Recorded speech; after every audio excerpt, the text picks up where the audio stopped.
자, 시장에 대한 전략 수업을 차립니다. SK증권 명동 PIB센터 김춘석 부장 나와 계십니다. 안녕하세요. 안녕하십니까? 네.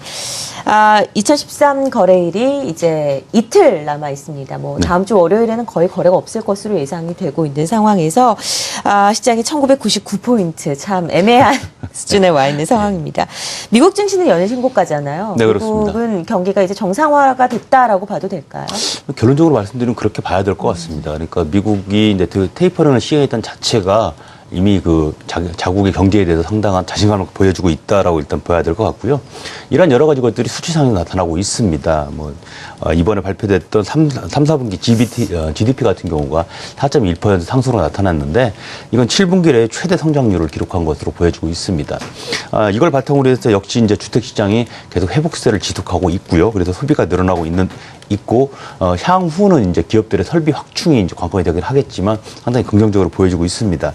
사실 미국 시장에서 이제 소비가 GDP에 차지하는 비중이 상당히 높은 부분인데 미국민들의 소비가 회복되고 있다는 가장 큰 이유는 뭐냐면 가장 큰 원인은 일단은 주택 가격이 회복되고 있고 주식시장이 좋다 보니까 그리고 고용이 또 늘어나고 있고요. 이런 부분이 있는데 이 소비 지출이 늘어나는 부분이 상당히 눈길을 끄는 부분이 의료 부분하고요. 오락, 휘발유 쪽에서 소비가 늘어나고 있다고 나오고 있습니다. 결론적으로 그동안 미뤄두었던 소비들을 늘리고 있다는 것이고 이건 향후에 가계 수입에 대한 어떤 그 자신감의 표현이 아닌가 이렇게 생각이 들고 있습니다.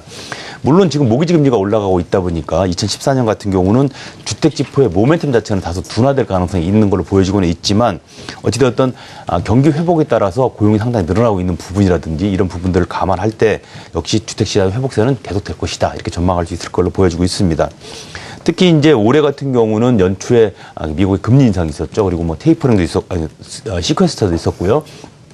이런 부분들 때문에 올 초에 소비는 좀 부진했었지만 11월 달 들어가지고 개인 소비 지출 같은 경우가 전월 대비해서 한 0.5%포인트 올라가는 그런 모습을 보여주고 있는 상태입니다. 그러다 보니까 4, 4분기에도 역시 상당히 좋은 실적을 나타낼 걸로 예상이 되고 있는 상태고요. 일각에서는 내년에 이제 GDP 성장률 한 2.6% 정도 보고 있는 것 같은데 네. 소비와 설비 투자 회복이 본격화가 된다면 3% 이상의 고성장을 기록할 것이라는 분석도 나오고 있기 때문에 지켜봐야 될 것 같습니다. 네. 유럽 쪽 한번 가보죠. 네. 유로존은 내수 회복에 힘입어서 내년에는 1%대 성장세를 이제 다시 회복할 수 있을 것으로 예상이 되고 있습니다.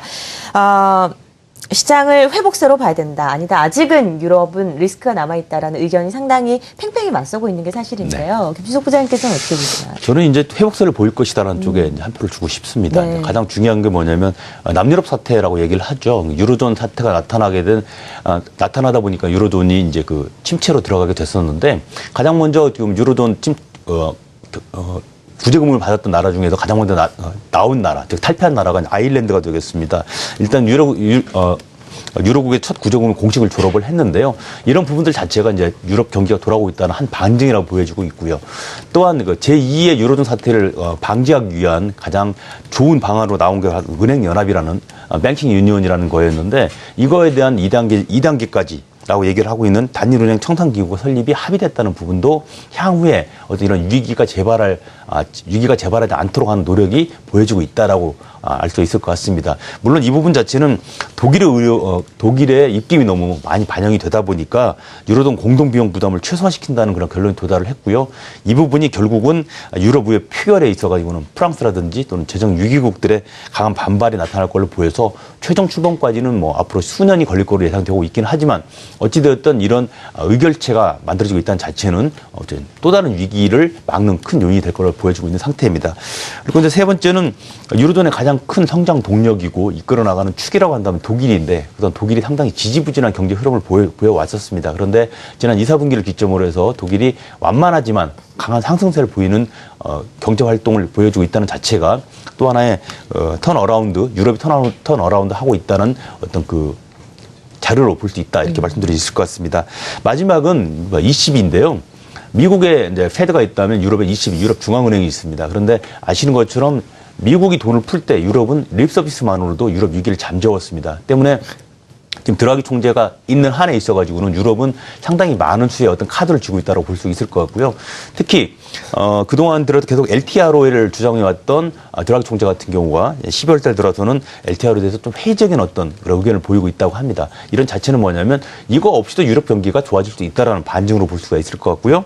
어찌되었든 결국 실제로 디플레이션이 발생하느냐의 여부에 따라서 ECB가 유동성을 공급하느냐 아니면 얼마 정도 공급하느냐를 결정할 수 있는 계기가 될 걸로 보고 있습니다. 네.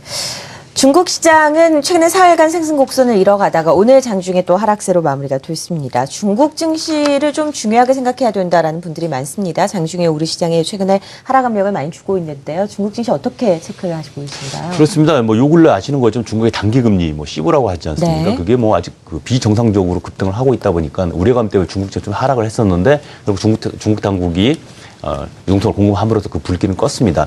그만큼 우리 시장에서는 중국이 차지하는 게 상당히 크다는 부분인데요. 아시고 있는 것처럼 이미 3중전에도 끝났고 네. 경제공작에도 끝나고 하나 남은 게 이제 3월 달에 있을 전인대인데 전인대란 자체는 앞에 있던 것들을 강론화시키는 그런 작업이라고 볼 수가 있을 것 같습니다. 그래서 일단 3월 달까지는 아무래도 중국은 좀 유동적이라고 볼 수는 있겠지만 발전적인 쪽으로 하는 긍정적인 쪽으로 가는 유동적이기 때문에 너무 걱정할 필요는 없다는 부분이고요. 다만 지금 이제 IPO가 재개가 되다 보니까 내년에도 계속 지속적으로 IPO가 이뤄질 걸로 보고 있습니다. 중국 시장에서. 그렇게 보다 보면 아무래도 중국 증시에 있어가지고는 물량 압박 우려감이 계속해서 나타날 수 있을 걸로 보여지고 있고요. 그 부분 때문에 중국 증시가 크게 반등하기 상당히 어려울 걸로 보고 있습니다. 하지만 견조한 상승세는 유지할 걸로 보여지고 있고요. 그리고 지금 암묵적으로 추진되고 있지만 그 서부 대개발이라고 보통 얘기하는 서부 쪽의 개발, 그다음 투자, 그다음 저가 주택 과 보상주택 공급 확대 이런 부분 자체가 사회 인프라를 확대시키는 그런 차원에서 이루어지고 있다는 걸 감안을 한다고 본다면 궁극적으로 친환경 소비주라든지 또는 아동들 관련된 주식이라든지 이런 쪽은 충분히 관심을 좀 가져봐야 될 것 같고요.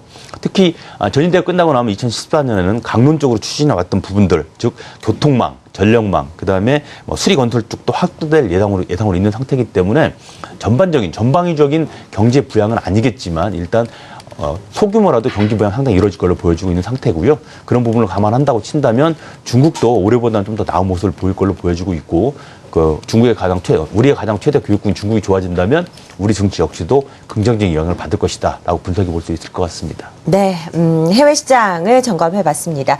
이제 우리 쪽으로 눈을 돌려보겠습니다. 박근혜 정부 집권 2년차 이제 내년에 들어가게 되는데요. 내수 경기에 대한 기대 해봐도 될까요? 지금 굉장히 침체도 있잖아요. 아유, 저만 봐도 많이 춥거든요. 네. 그런데 이제 다만 기대하는 게 뭐냐면 보통 역대 정권을 봐도 그렇고요. 집권 초년도보다는 집권 2년째부터가 이제 본격적인 정책 로드맵이 가동되기 시작을 하고 본격적인 드라이빙이 걸리기 시작했다는 부분에 있어가지고는 내년에 좀 더 기대해봐도 괜찮을 것 같습니다.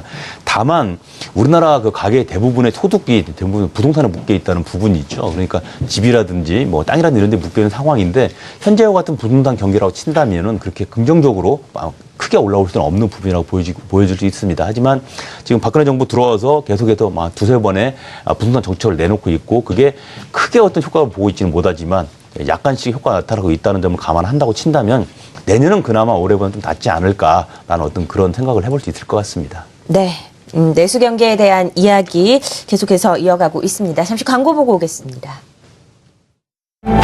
세계적인 7성급 호텔 헤드셰프 출신 에드워드 권. 고급 레스토랑 파스타 소스의 맛과 레시피 그대로. 에드워드 권의 파스타 소스. 에드워드 권의 특별 레시피 그대로. 에드워드 권 셰프가 직접 경영하고 있는 레스토랑. 파스타 메뉴의 맛과 레시피를 그대로 재현. 가공 토마토 케첩 대신 이태리에서 공수한 토마토 홀과 이태리산 스파게티면을 사용하여 이탈리아식 정통 파스타의 깊은 맛을 살렸습니다. 보통 일반적으로 파스타 소스 하면 잘 아시다시피 가까운 대형 마트라든가 슈퍼마켓에서 많이 팔고 있잖아요. 워낙 대중화된 음식이고요. 그래서 그런 것들을 보면서 어떻게 하면은 저만의 어떤 독특한 레시피, 그런 노하우를 녹여놓을 수 있는 소스를 여러분들에게 선사할 수 있을까라는 고민 끝에 준비하게 되었습니다. 에드워드 권의 파스타 소스.